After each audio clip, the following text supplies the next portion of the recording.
السلام عليكم ورحمة الله وبركاته habeen wanaagsan maalin wanaagsan waqti walba ay ku tahay wanaagsan soo dhawaada asxaabta qaaliga gacmo furan qalbi furan ku soo dhawaada barta naga daawanaysiin waa bartaan ku kulmi jirnay saki midnimo ku soo dhawow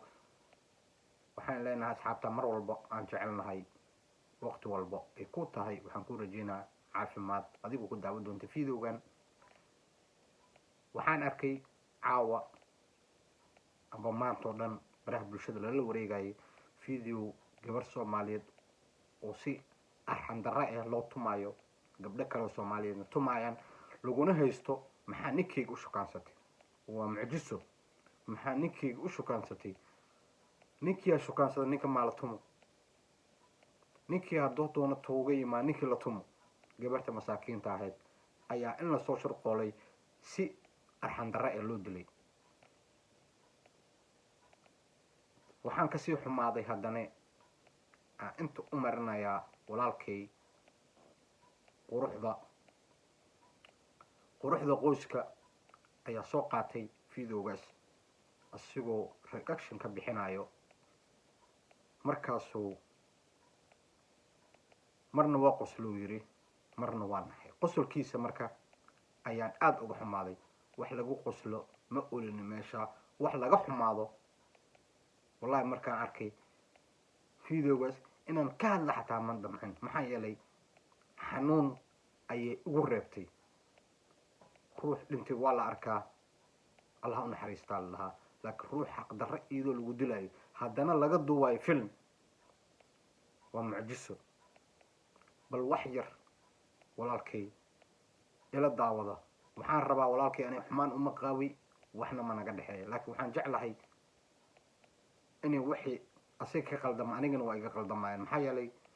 ummadda waxaan jecelnahay wax wanaagsan inaan u gudbino asigana wanaagaan ku akhiinay kuma aanan aqoonin haddana waxaan jeclahay wanaagiisii inuu sii laba jibaa bal ila daawada wax yar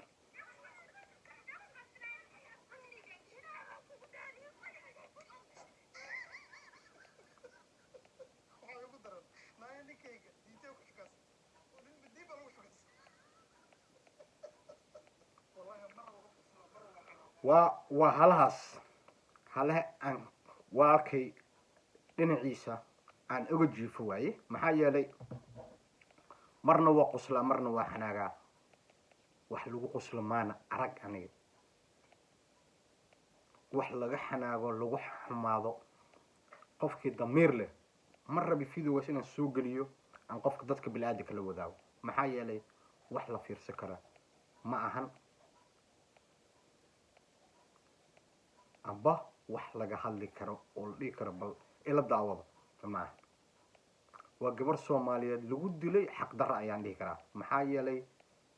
waxay galabsata mala nina shukaansata lahay waxaa laga yaabaa bil aadan way inay shukaansatay ma ogaa karnay aniga taas ilaa baa ku haddii shukaansatana khaladka ninkii tuuga ayaa iska leeba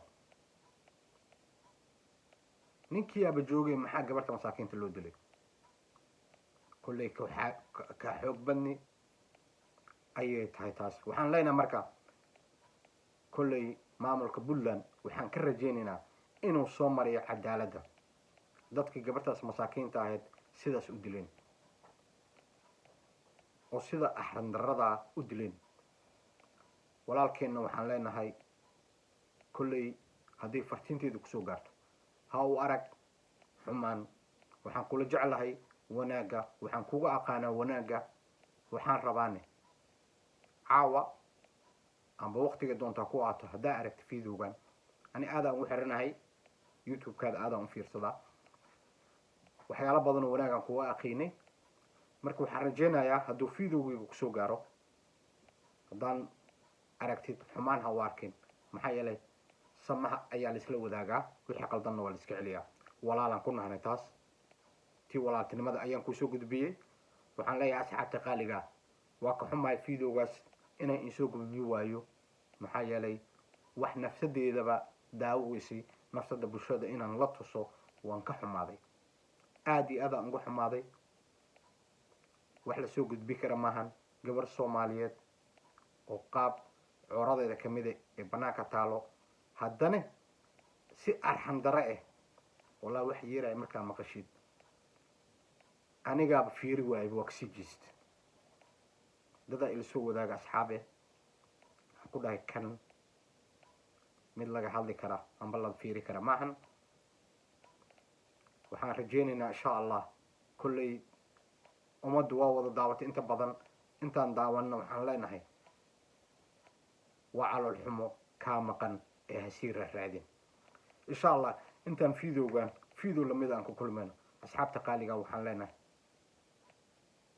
samaha iyo wanaaga ha waaro xumaantana ha harto insha allah biidni illahi kariim sidaas iyo nabadgelyo maca salaam insha allah